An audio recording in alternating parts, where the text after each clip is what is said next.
Green Bay Packers on the road at the Seattle Seahawks. This is 2.5 in favor of the Packers on the road at the Seahawks. 45.5 all the way out to 46.5 is our total here.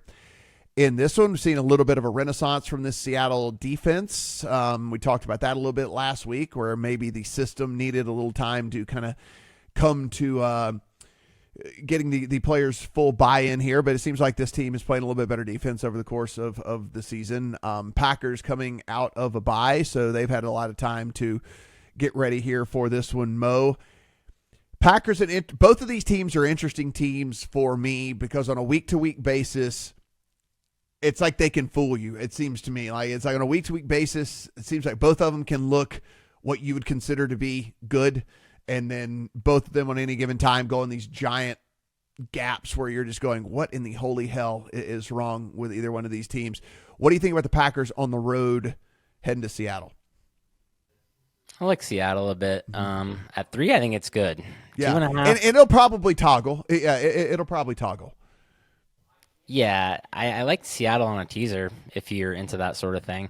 I mean, you have Geno Smith who struggles behind a bad offensive line, but Green Bay, I don't love this Green Bay pass rush. 27th in blitz rate, 22nd in pressure rate.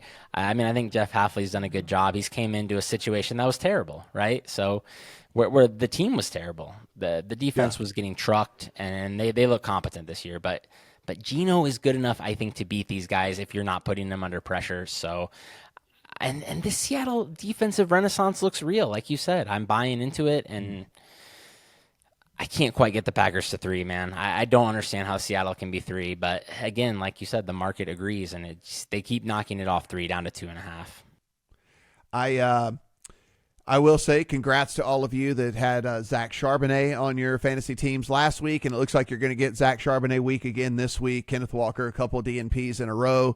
So good for you. You're going to win your matchup yet again because, like, you picked up Zach Charbonnet. So good on you there. No, I'm not bitter that I went up against him, a team that had him and Josh Allen last week. So that was fun. Yeah. 100 points between two guys was a little too much to overcome to knock me out of the fantasy playoffs this week. I'm a little too high on Seattle, and I know it. So I as a completely biased take on this game, a full field goal is too much for me. I think, again, I think this is going to toggle between 2.5 and 3. We've already seen some 3s.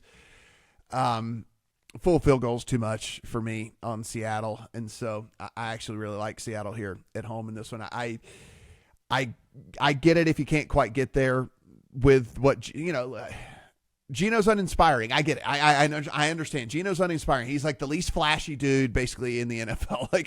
like DeVito, Tommy Cutlets is flashier than Geno is. I get it. I understand, but it's just.